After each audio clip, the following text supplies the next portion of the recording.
Subscribe now and press the bell icon. Never miss an update. अपने YouTube channel Stephen classes में आपका स्वागत करता हूं। आज हमारा हाई स्कूल भौतिक विज्ञान के अंतर्गत जो पहला पार्ट है, तो शुरू से बिल्कुल पार्ट बाय पार्ट हम लोग डालते जाएंगे। तो प्रकाश का परावर्तन, प्रकाश के परावर्तन के अंतर्गत जो सबसे पहली हेडिंग आती है वो आती है प्रकाश। प्रकाश, आखिर प्रकाश है क्या, प्रकाश किसे कहते हैं? तो इतनी सिंपल डेफिनेशन इसकी मैं बता रहा हूँ कि प्रकाश एक प्रकार की ऊर्जा है जिसकी सहायता से हम वस्तुओं को देखते हैं। प्रकाश की चाल 3 × 10⁸ मीटर प्रति सेकंड या 3 लाख किलोमीटर प्रति सेकंड होती है। प्रकाश की चाल सबसे पहले महान वैज्ञानिक फोको ने ज्ञात की थी और न्यूटन और फोको के बीच प्रकाश की चाल के संबंध में एक विवाद था। बाद में फोको ने इस विवाद को हल कर दिया था। सूर्य और पृथ्वी के बीच की दूरी 15 करोड़ किलोमीटर है और जो प्रकाश अपनी चाल से चलकर लगभग 8 मिनट में धरती पर आ जाता है। अब वैज्ञानिक बताते हैं कि प्रकाश जब सूर्य से चलता है तो छोटे छोटे कणों के रूप में चलता है जिन्हें हम फोटॉन्स कहते हैं और ये फोटॉन की ऊर्जा होती है h/μ। h प्लैंक नियतांक कहलाता है और म्यू प्रकाश की आवृत्ति कहलाती है। अब एक क्वेश्चन मैं आपको बताऊं, प्रकाश को किसी भी माध्यम में ले जाया जाए कभी भी उसकी आवृत्ति में परिवर्तन नहीं होता है, उसकी तरंगदैर्घ्य और चाल बदल जाती है। तो आपको बताऊं प्रकाश क्या है। प्रकाश एक ऐसी ऊर्जा है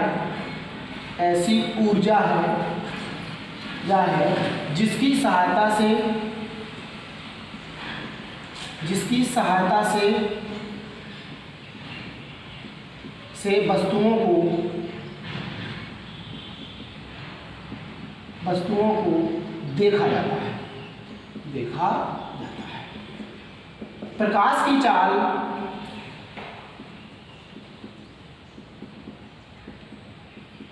3 × 10⁸ मीटर प्रति सेकंड होती है।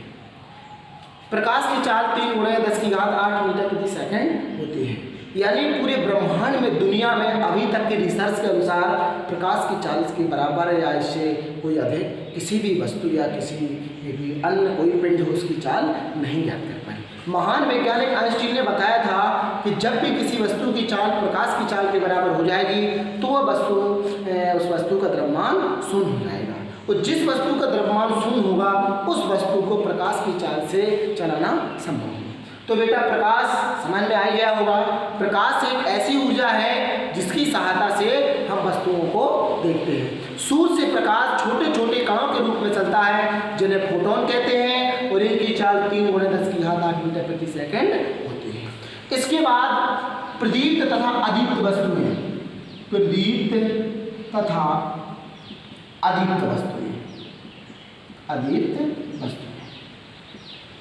प्रदीप्त वस्तुएं वेरी सिंपल है। प्रदीप्त वस्तुएं नंबर 1, प्रदीप्त वस्तुएं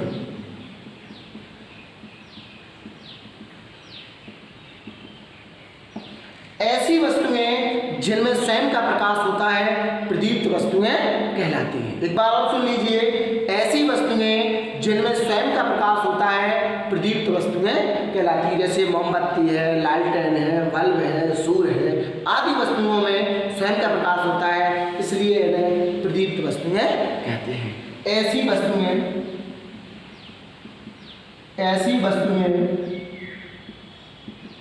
जिनमें स्वयं का प्रकाश होता है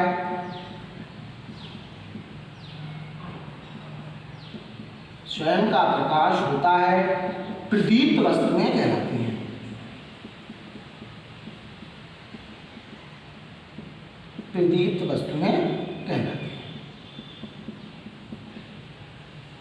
जैसे सूर्य, लालटेन, मोमबत्ती, कई सारे उदाहरण हैं, बल्ब भी हम बोल सकते हैं आदि।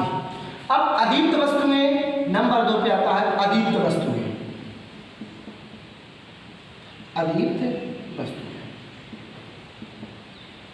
अदीप्त वस्तुएं ऐसी वस्तुएं जिनमें स्वयं का प्रकाश नहीं होता है। जैसे कोई मेज मान लीजिए, कोई कुर्सी मान लीजिए, या कोई टेबल मान लीजिए।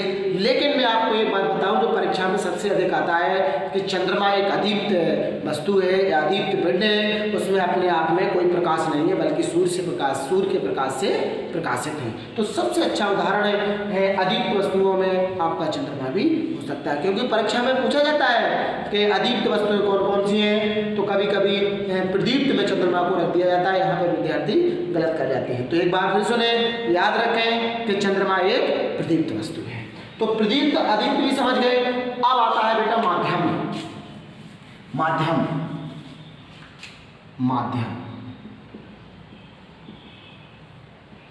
माध्यम क्या है? प्रकाशित माध्यम, प्रकाशित माध्यम।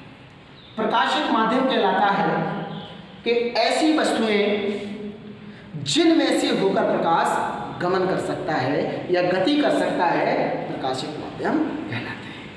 और प्रकाश की गतिशीलता या गमनशीलता के आधार पर प्रकाशित माध्यम 3 प्रकार के होते हैं। नंबर 1 पारदर्शी माध्यम, नंबर 1 पारदर्शी माध्यम, और नंबर 2 अल्प पारदर्शी माध्यम,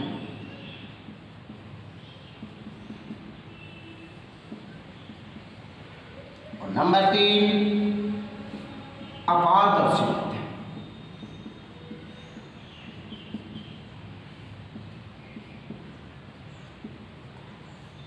तो प्रकाशित माध्यम कहलाता है ऐसी वस्तुएं जिनमें से होकर ऐसे पदार्थ जिनमें से होकर प्रकाश गति कर सकता है, प्रकाशित माध्यम कहलाते हैं। प्रकाश की गतिशीलता के आधार पर माध्यम 3 प्रकार के होते हैं। नंबर 1 पारदर्शी माध्यम, नंबर 2 अल्प पारदर्शी माध्यम, नंबर 3 अपारदर्शी माध्यम।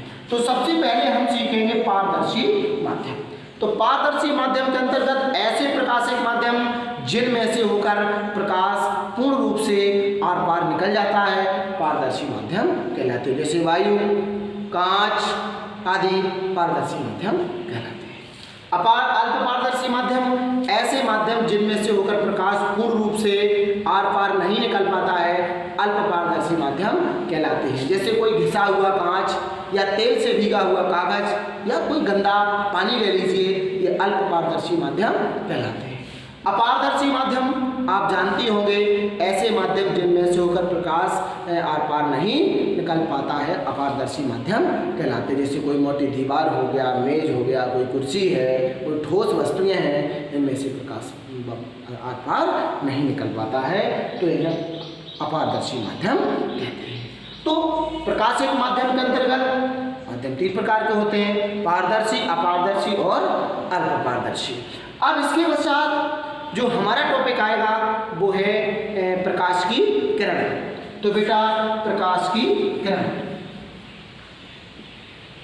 प्रकाश की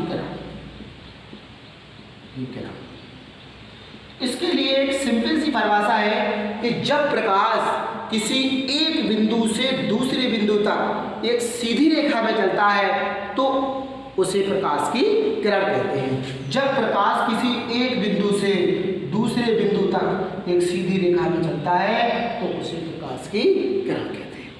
किरणों के समूह को प्रकाश पुंज कहते हैं।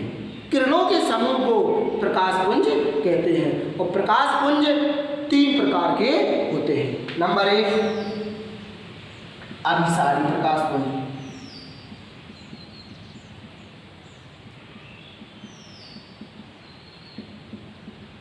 नंबर 2 अपसारी प्रकाश पुंज,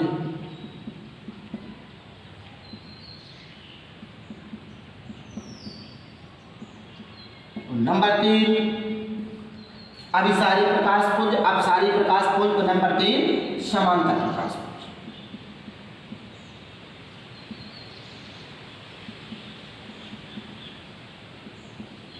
तो प्रकाश पुंज, किरणों के समूह को प्रकाश पुंज कहते हैं और प्रकाश पुंज 3 प्रकार के होते हैं। अभिसारी प्रकाश पुंज ऐसा प्रकाश पुंज जिसमें प्रकाश किरणें एक बिंदु पर आती हुई प्रतीत होती हैं।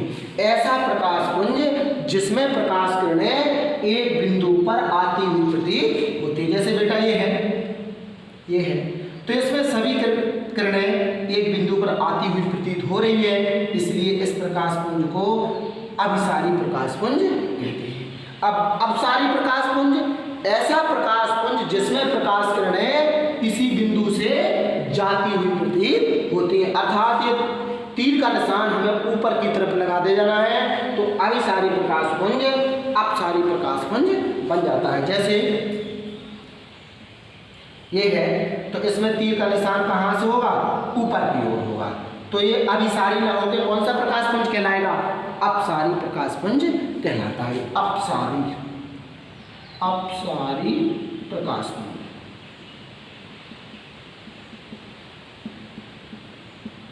अब समांतर प्रकाश पुंज ऐसा प्रकाश पुंज जिसमें प्रकाश किरणें आपस में समांतर होती हैं, समांतर प्रकाश पुंज कहलाता है। तो आपने आज प्रकाश किसे कहते हैं, प्रदीप्त अदीप्त वस्तुएं किसे कहते हैं, प्रकाशिक माध्यम क्या है, प्रकाशिक माध्यम कितने प्रकार के होते हैं, ये सीखे। इसके पश्चात किरण किसे कहते हैं, पुंज किसे कहते हैं और प्रकाश पुंज कितने प्रकार के होते हैं। इसके बाद जो हमारा जो अगला वीडियो होगा बिल्कुल जस्ट इसी से लगा हुआ वीडियो होगा, और जिसको जो भी प्रॉब्लम हो Subscribe now and press the bell icon. Never miss an update.